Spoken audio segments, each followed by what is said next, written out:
Selamat datang di apartemen kami, Mas Dimas. Semoga betah ya. Terima kasih Mbak Lana. Bayangkan, kamu adalah seorang novelis romansa mata-mata yang yakin 100% bahwa penyewa barumu yang tampan dan misterius adalah seorang agen rahasia. Kamu pun memulai misi rahasia untuk membantunya yang justru berakhir dengan serangkaian kekacauan lucu dan kesalahpahaman total. Hingga akhirnya kau sadar, pria yang kau kira adalah mata-mata super ternyata adalah seorang CEO jenius yang canggung dan yang lebih mengejutkan, ia adalah penggemar rahasia nomor satumu. Sebelum kita selami kisah cinta paling aneh dan lucu ini, pastikan kalian sudah tekan tombol like, share, dan subscribe channel Dracin. Dan jangan kemana-mana, tonton sampai akhir. Lana percaya bahwa setiap orang adalah sebuah cerita yang menunggu untuk ditulis. Baginya, dunia bukanlah sekedar kumpulan fakta yang membosankan, melainkan sebuah jalinan plot, subplot, dan karakter-karakter misterius. Keyakinan ini sangat membantunya dalam karirnya sebagai seorang novelis romansa mata-mata yang cukup sukses. Namun, keyakinan yang sama juga membuatnya melihat konspirasi di balik secangkir kopi yang terlalu manis. Kehidupannya sendiri cukup tenang. Ia tinggal di lantai dasar sebuah gedung apartemen tua menawan berlantai 3 yang merupakan warisan keluarganya. Menulis cerita tentang agen rahasia tampan di siang hari dan menyiram tanaman di sore hari. Semuanya berjalan damai hingga penyewa baru itu datang. Namanya Dima. Saat pertama kali bertemu dengannya untuk menandatangani surat sewa, Lana langsung merasakan imajinasinya berpacu. Pria itu sangat tampan, dengan postur tinggi tegap, wajah berahang tegas, dan mata kelam yang seolah menyimpan rahasia negara. Ia mengaku sebagai seorang peneliti lepas, sebuah profesi yang bagi Lana adalah kedok sempurna. Dima menyewa unit di lantai paling atas, tempat yang ideal untuk observasi dan rute pelarian yang strategis. Kecurigaan pertama Lana terkonfirmasi. Dalam minggu-minggu berikutnya, bukti-bukti semakin menumpuk. Dima hidup dengan jadwal yang aneh. Terkadang ia tidak keluar selama berhari-hari, lalu tiba-tiba pergi di tengah malam hanya dengan sebuah tas ransel kecil. Paket-paket yang datang untuknya tidak berisi barang-barang biasa, melainkan kotak-kotak kokoh tanpa label yang seringkali terasa berat dan mengeluarkan bunyi mekanis yang aneh. Dan yang paling mencurigakan adalah tamu-tamunya. Beberapa kali seminggu, Dima akan didatangi oleh sekelompok pria berjas hitam yang selalu datang dengan mobil sedan gelap. Mereka tidak pernah tersenyum dan berbicara dengan nada rendah yang serius. Jelas, mereka adalah para penghubung atau bahkan atasannya di agensi. Bagi Lana, semua potongan puzzle itu membentuk sebuah gambaran yang tak terbantahkan. Dima adalah seorang mata-mata internasional.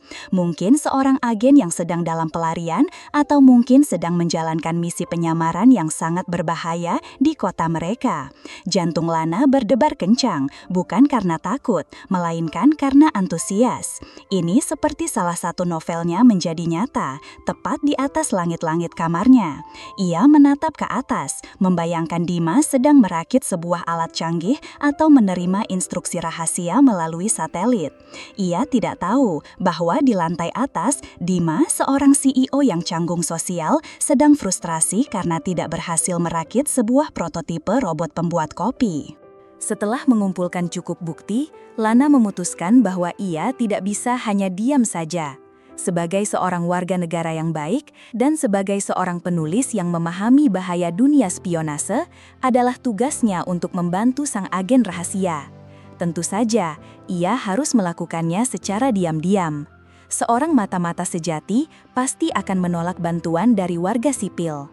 Maka, dimulailah Operasi Bunga Matahari, sebuah nama yang ia ambil dari salah satu novelnya. Misi pertamanya adalah komunikasi. Ia harus bisa menyampaikan pesan dukungan tanpa terlihat mencurigakan. Suatu pagi, ia menempelkan secarik kertas di pintu apartemen Dima. Di kertas itu tertulis, telur, susu, roti, kode merah, keju. Ia yakin seorang agen terlatih seperti Dima akan langsung mengerti bahwa keju adalah kata sandi yang menandakan adanya bahaya atau tawaran aliansi. Ia tidak tahu bahwa Dima, setelah membaca catatan itu, hanya menggaruk kepalanya yang tidak gatal dan berpikir bahwa pemilik apartemennya ini sangat spesifik soal sarapan. Misi keduanya adalah pengawasan. Lana perlu tahu siapa saja yang datang dan pergi. Ia mulai menghabiskan lebih banyak waktu di taman kecil di depan apartemen, berpura-pura membaca sambil mengenakan kacamata hitam besar, mengamati setiap mobil yang berhenti. Suatu hari, saat sekelompok pria berjas hitam datang, Lana memutuskan untuk bertindak. Ia menunggu hingga mereka hampir sampai di pintu utama, lalu secara tidak sengaja menjatuhkan seluruh pot tanamannya dari teras, menciptakan suara gaduh dan kekacauan tanah yang berserakan. Para pria itu menatapnya dengan aneh, sementara Lana hanya tersenyum canggung. "Maaf, tangan saya licin," serunya. Ia yakin ia baru saja berhasil mengalihkan perhatian mereka, memberi Dima waktu beberapa detik yang berharga untuk menyembunyikan dokumen rahasia. Di dalam, Dima hanya mendengar suara gaduh dan berpikir bahwa pemilik apartemennya ini benar-benar ceroboh. Puncak dari operasi awal Lana adalah saat ia menawarkan untuk membersihkan apartemen Dima. Sebagai bagian dari pelayanan, katanya dengan senyum penuh makna. Tentu saja, tujuan sebenarnya adalah untuk menyapu ruangan itu dari alat penyadap yang mungkin dipasang oleh musuh. Saat Dima sedang pergi, Lana masuk dengan membawa penyedot debu dan sebuah alat pendeteksi frekuensi radio murahan yang ia beli online.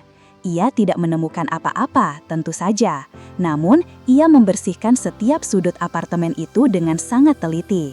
Saat Dima pulang dan menemukan apartemennya yang luar biasa bersih, ia hanya bisa terkesan.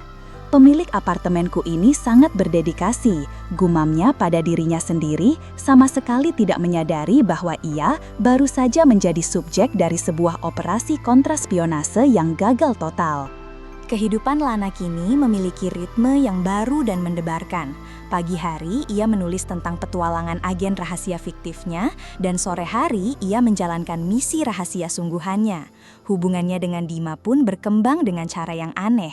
Dima, yang pada dasarnya adalah seorang penyendiri, mulai terbiasa dengan kehadiran Lana yang sering muncul tiba-tiba dengan membawakan kue atau sekadar menyapanya dengan senyum penuh arti. Ia menganggap Lana sebagai wanita yang sangat baik hati, namun luar biasa eksentrik. Bagi Lana, setiap interaksi adalah sebuah pertukaran informasi yang terselubung. Suatu hari, Dima mencegatnya di lorong dengan ekspresi yang jarang Lana lihat, sedikit gugup. "Lana," katanya, "besok akan menjadi hari yang sangat penting bagiku. Beberapa kolega akan datang untuk melihat presentasi proyek terbesarku. Aku mohon, jangan ada gangguan apapun besok. Ini sangat menentukan masa depanku." Otak novelis Lana langsung bekerja dengan kecepatan penuh. Kolega, presentasi, menentukan masa depan, ini semua adalah kode. Jelas, Dima akan bertemu dengan para petinggi agensinya untuk melaporkan hasil misinya. Atau lebih buruk lagi, ia akan diinterogasi oleh agen ganda yang menyamar sebagai kolega. Ini adalah momen paling berbahaya dalam misinya, dan ia baru saja meminta Lana untuk tidak ikut campur, sebuah tes kepercayaan. Keesokan harinya, kecurigaan Lana terbukti. 3 mobil sedan hitam berhenti di depan gedung. Dari dalamnya keluar 6 orang pria berwajah kaku dengan setelan jas yang identik. Mereka tidak terlihat seperti kolega. Mereka terlihat seperti tim interrogator dari film-film perang dingin. Mereka berjalan masuk ke dalam gedung tanpa menyapa siapapun, langsung menuju ke lantai atas. Lana tahu ia tidak bisa hanya diam saja. Dima dalam bahaya. Ia harus melakukan sesuatu yang besar, sesuatu yang bisa menciptakan kekacauan yang cukup untuk membatalkan pertemuan itu dan memberi Dima kesempatan untuk melarikan diri. Ia berlari ke dapurnya, otaknya berputar mencari ide. Matanya kemudian tertuju pada sekantong besar tepung terigu dan sebuah alarm asap yang sangat sensitif di langit-langit dapurnya. Sebuah rencana gila dan berantakan mulai terbentuk. Operasi dapur berasap akan segera dimulai. Di apartemen lantai atas, Dima berdiri dengan gugup di depan sebuah layar presentasi besar. Di hadapannya, duduk Dewan Direksi Cybernetics Future, 6 orang investor paling berpengaruh di dunia teknologi. Ini adalah momen penentuan. Setelah bertahun-tahun bekerja dalam kerahasiaan, ia akan mempresentasikan Atlas, prototipe robot asisten rumah tangga pertamanya yang revolusioner. Masa depan perusahaannya bergantung pada beberapa menit ke depan. Selamat pagi, Tuan dan Nyonya sekalian. Dima memulai, suaranya sedikit bergetar. Tepat saat itu, dari lantai bawah, terdengar suara dentuman keras, diikuti oleh suara pekikan. Salah satu direktur mengangkat alisnya. Dima mencoba mengabaikannya.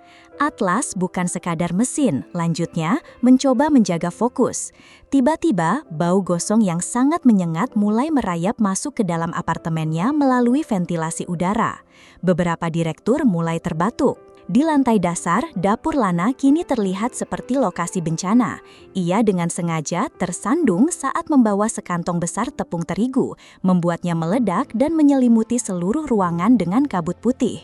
Ia kemudian secara tidak sengaja membakar sepotong roti panggang hingga menjadi arang di atas wajan, menghasilkan asap hitam pekat yang langsung memenuhi ruangan. Puncaknya, ia menyalakan alarm asap dengan sengaja. Suara melengking yang memekakan telinga langsung menggema di seluruh gedung. Di lantai atas, presentasi Dima berhenti total. Semua orang panik.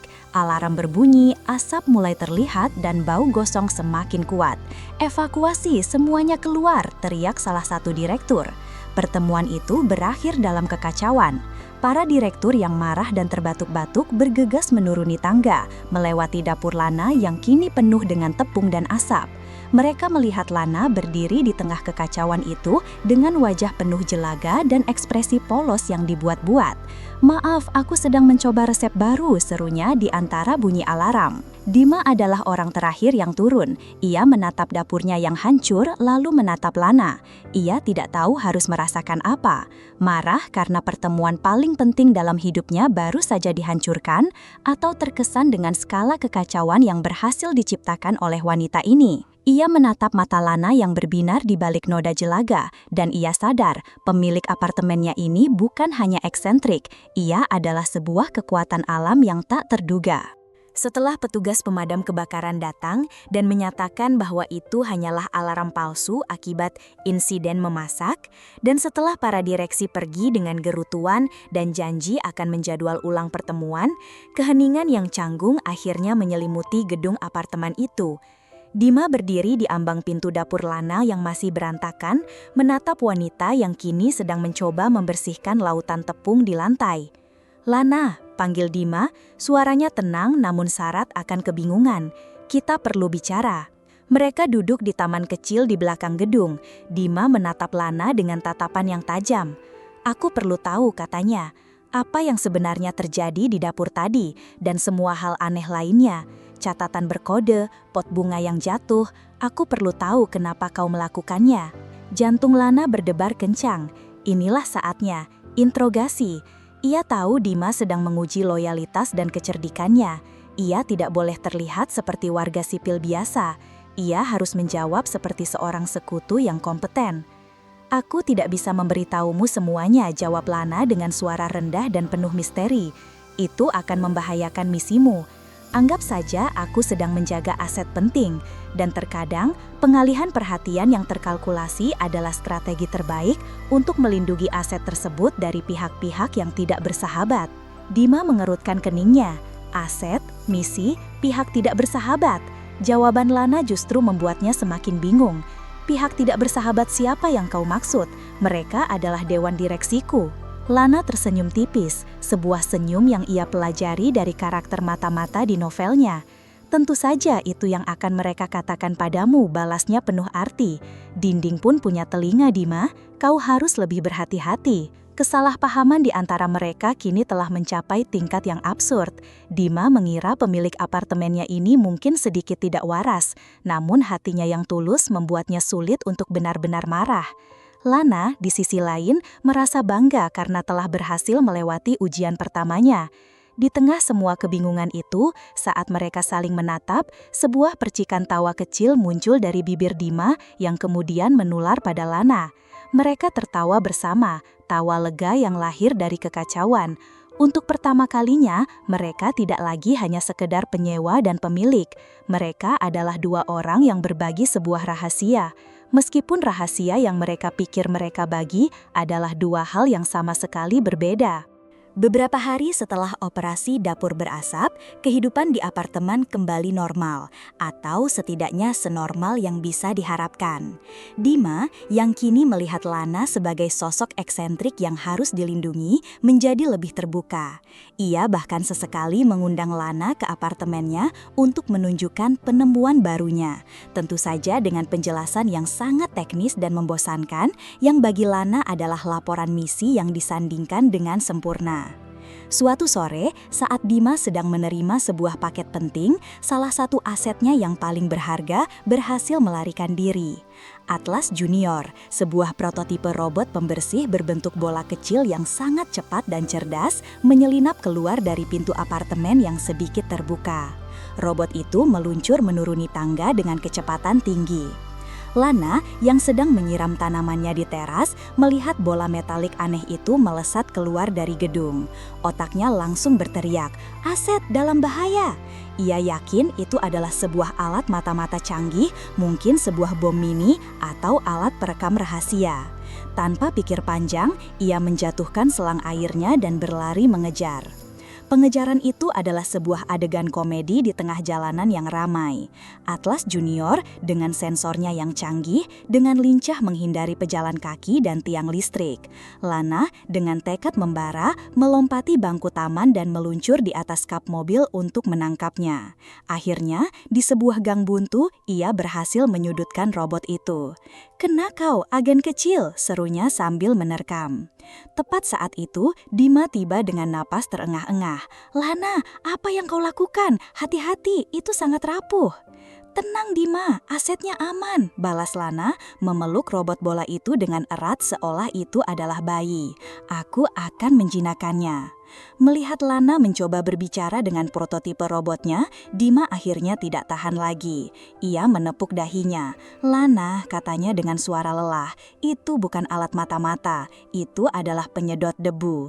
Ia kemudian mengeluarkan ponselnya, menekan sebuah tombol, dan robot di pelukan Lana mengeluarkan suara, "Selamat datang di Cybernetics Future," sebelum mulai menyedot debu di jaket Lana. Lana membeku. "Penyedot debu?" Ia menatap robot itu, lalu menatap Dima. "Cybernetics Future?" tanyanya pelan.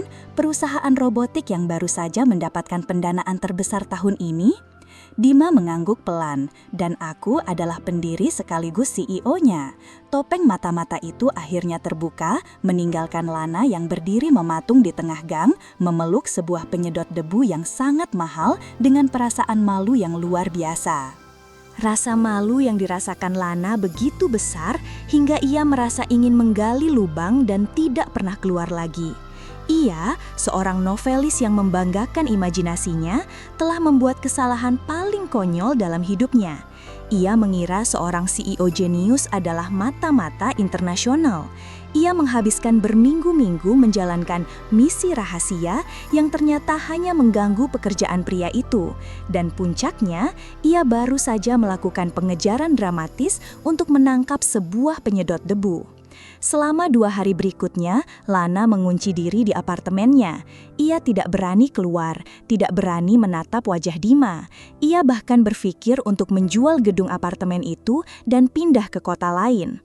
Setiap kali ia mendengar langkah kaki di lantai atas, ia akan merunduk di bawah mejanya. Dima di sisi lain merasa sangat bersalah. Ia tidak pernah bermaksud mempermalukan Lana. Ia justru merasa terhibur dan tersentuh oleh semua perhatian aneh yang Lana berikan. Ia sadar kebohongannya sendiri, meskipun kecil, telah menyebabkan kesalahpahaman besar ini. Ia harus menjelaskan semuanya. Malam itu, Dima memberanikan diri mengetuk pintu apartemen Lana. Setelah hening yang panjang, pintu itu akhirnya terbuka sedikit. Lana mengintip dengan mata sembab. Aku datang untuk minta maaf, kata Dima lembut, dan untuk mengakui sesuatu. Ia kemudian mengulurkan sebuah kantong kertas. Di dalamnya bukan bunga atau coklat. Di dalamnya ada 5 buah novel. Kelima novel yang pernah Lana tulis, semuanya dalam edisi cetakan pertama yang sudah sulit ditemukan. Aku penggemarmu, Lana, aku Dima pelan. Aku sudah membaca semua karyamu. Aku mengagumi caramu menulis, imajinasimu, humormu. Karakter mata-matamu, Alex Rider, adalah salah satu karakter fiksi favoritku. Lana tertegun. Ia menatap novel-novel di tangannya, lalu menatap Dima. Alasan aku menyewa di sini, lanjut Dima, wajahnya sedikit memerah, sesuatu yang tidak pernah Lana lihat sebelumnya, bukan karena kebetulan. Aku tahu kau adalah penulisnya. Aku hanya ingin mengenal orang di balik cerita-cerita yang telah menemaniku selama ini. Aku tidak pernah menyangka kau akan mengira aku adalah salah satu dari mereka. Kebenaran itu begitu manis dan tak terduga hingga membuat semua rasa malu Lana menguap. Pria yang ia kira adalah mata-mata super ternyata adalah penggemar nomor satunya. Ia menatap Dima, pria jenius yang canggung, dan untuk pertama kalinya ia melihatnya bukan sebagai penyewa misterius atau CEO kaya, melainkan hanya sebagai Dima. Setelah malam pengakuan itu, dinding kecanggungan di antara mereka runtuh, digantikan oleh sebuah hubungan baru yang aneh dan lucu. Lana tidak lagi melihat Dima sebagai mata-mata, melainkan sebagai sumber inspirasi yang tak ada habisnya. Dan Dima tidak lagi melihat Lana sebagai pemilik apartemen yang eksentrik, melainkan sebagai wanita cerdas dan hangat yang berhasil membuatnya keluar dari cangkangnya. Mereka mulai menghabiskan lebih banyak waktu bersama. Lana akan menemani Dima di laboratoriumnya, memberikan masukan-masukan kreatif untuk desain robotnya dari sudut pandang seorang penulis. Robot ini butuh kepribadian Dima, katanya suatu kali. Beri dia sedikit humor, sedikit kelemahan. Tidak ada yang suka karakter yang terlalu sempurna. Dima, yang selama ini hanya fokus pada fungsi, mulai melihat produknya dari sisi yang lebih manusiawi. Sebaliknya, Dima menjadi pembaca pertama untuk setiap draft novel baru Lana. Ia akan memberikan kritik yang tajam dan logis tentang plot spionase, menunjukkan celah-celah yang tidak masuk akal dengan pengetahuannya tentang teknologi. Tidak mungkin agen rahasia menggunakan frekuensi ini, Lana, terlalu mudah dilacak, komentarnya, membuat Lana merevisi seluruh bab. Kesalahpahaman di antara mereka tidak berhenti begitu saja. Terkadang, Lana masih terbawa oleh imajinasinya. Saat Dima mendapat telepon bisnis yang serius, Lana akan memberinya isyarat tangan yang rumit dari seberang ruangan, seolah membantunya dalam negosiasi rahasia. Dima hanya akan tersenyum dan melanjutkan panggilannya. Hubungan mereka yang dibangun di atas fondasi kesalahpahaman yang lucu itu perlahan tapi pasti berubah menjadi sesuatu yang lebih dalam. Sebuah rasa saling mengagumi, sebuah kenyamanan, dan sebuah perasaan cinta yang tulus.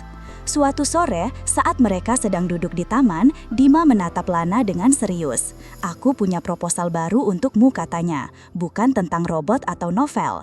Ia kemudian mengeluarkan sebuah kotak kecil. Di dalamnya bukan prototipe canggih, melainkan sebuah cincin sederhana. "Aku tahu kehidupan kita dimulai seperti sebuah fiksi yang aneh," katanya, "tapi aku ingin memulai sebuah cerita baru denganmu, sebuah cerita di dunia nyata. Maukah kau menjadi partnerku, Lana? Kali ini, sungguhan." Lana tertawa, tawa bahagia yang tulus. "Tentu saja," jawabnya, "tapi dengan satu syarat. Karakter utama pria di novel baruku akan bernama Dima, seorang CEO robotik yang canggung yang jatuh cinta pada pemilik apartemennya." Dima tersenyum. Itu adalah sebuah syarat yang dengan senang hati akan ia terima. Dan begitulah akhir dari sebuah misi yang salah sasaran, di mana seorang novelis menemukan bahwa karakter impiannya ternyata nyata, dan seorang CEO menemukan bahwa penulis favoritnya lebih menarik daripada fiksi manapun. Kisah Lana dan Dima mengajarkan kita bahwa terkadang kesalahpahaman yang paling lucu justru bisa menjadi awal dari kisah cinta yang paling tulus. Terima kasih banyak sudah mengikuti petualangan penuh imajinasi dan tawa ini dari awal hingga akhir. Menurut kalian, misi bantuan Lana yang mana yang paling lucu dan kacau? Tulis pendapat kalian di kolom komentar ya. Jangan lupa tinggalkan jejak dengan menekan tombol like jika kalian suka dengan akhir ceritanya, dan pastinya subscribe channel Dracin agar tidak ketinggalan skenario-skenario tak terduga lainnya. Sampai jumpa di cerita selanjutnya.